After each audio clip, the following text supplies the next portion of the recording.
నమస్తే express minute కు స్వాగతం. ఏపీకి సంబంధించిన అప్డేట్స్ చూద్దాం. విజయవాడ మున్సిపల్ కార్పొరేషన్ ఆఫీసులో వైసీపీ టీడీపీ కార్పొరేటర్ల మధ్య చెలరేగిన వివాదం కొట్లాటకు దారితీసింది.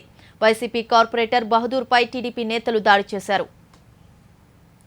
రాష్ట్ర వ్యాప్తంగా సంచలనం సృష్టించిన ఎంఆర్ఓ వనజాక్షిపై దాడికి సంబంధించి విజయవాడ సబ్ కలెక్టర్ కార్యాలయంలో విచారణ జరిగింది.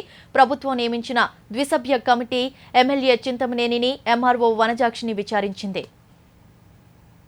విశాఖలో విషాదం చోటు చేసుకుంది. భారీ వర్షానికి ఓ చిన్నారి గల్లంతైంది. ట్యూషన్ ముగించుకుని ఇంటికి వెళుతుండగా 5 ఏళ్ల అతిథి అనే బాలిక నీటిలో కొట్టుకుపోయింది.